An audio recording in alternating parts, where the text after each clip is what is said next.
આજ રોજ રાજકોટ જિલ્લાના ધોરાજી શહેરમાં એસએલ માંડવિયા ફાઉન્ડેશન દ્વારા જનસેવા રથ આપણા આંગણે અંતર્ગત એક કાર્યક્રમનું આયોજન વોર્ડ નંબર 4 ભૂલકા ગરબી ચોક ખારાવાડ પ્લોટ ખાતે કરવામાં આવેલ, જેમાં કેન્દ્ર સરકાર અને રાજ્ય સરકાર દ્વારા વિવિધ કલ્યાણકારી યોજનાનો લાભ લોકોને મળી રહે એ હેતુસર કલ્યાણકારી યોજનાનું આયોજન કરવામાં આવેલ, જેમાં વિવિધ યોજના જેવી કે Ayushman card, ration card, e KYC, વૃદ્ધા પેન્શન યોજના, સુકન્યા સમૃદ્ધિ યોજના, વહાલી દીકરી યોજના, વિશ્વકર્મા યોજના, દિવ્યાંગ યોજના એવી અનેક યોજનાને આવરી લેવામાં આવેલ છે, જેનો લાભ સીધો ધોરાજી શહેરના ઘરે ઘરે જઈને આ યોજનાનો લાભ લેવા માટે કહેવામાં આવેલ। આજના આ કાર્યક્રમમાં વિવિધ કલ્યાણકારી યોજનાનો લાભ વોર્ડ નંબર 5 તેમજ આસપાસના વિસ્તારના લોકોએ બહોળી સંખ્યામાં ઉપસ્થિત રહી લાભ લીધો હતો।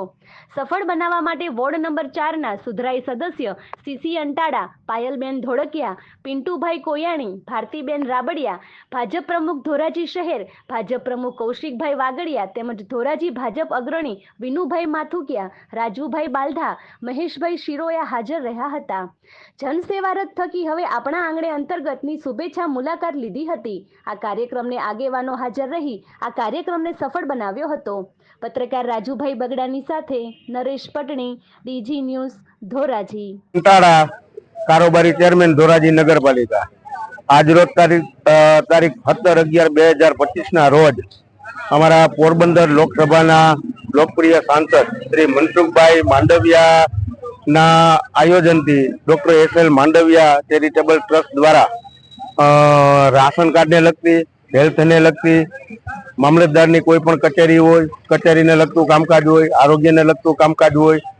નગરપાલિકાને લગતું હોય, આવા તમામ કાર્યક્રમો માટે નાના અને માણસોને, મતદારોને, પ્રજાજનોને કચેરી સુધી ધક્કો ન થાય એટલે દરેક વોર્ડની અંદર એસએલ માંડવિયા ફાઉન્ડેશન દ્વારા એક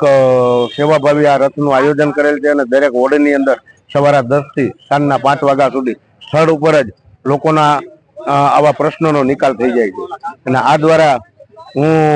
ડોક્ટર માંડવિયા સાહેબનો ખૂબ ખૂબ આભારી છું અને સાથે સાથે એ પણ કહું છું કે આવું દરેક સંસદ સભ્ય જો આવું કાર્ય કરે તો પૂરેપૂરા દેશની અંદર સારામાં સારી રીતે પ્રજાજનોને કચેરીના ધક્કા ન થાય અને ઘર બેઠા આવા નાના પ્રશ્નો હોય, રાશન કાર્ડમાં કોઈ નામ ચડાવવું હોય, મતદાર યાદીમાં ફેરફાર કરવાનો હોય, આધાર કાર્ડમાં કંઈ ફેરફાર કરવાનો હોય તો ઘર બેઠા જ આવું ખૂબ જ સહેલાઈથી કામ થઈ જાય।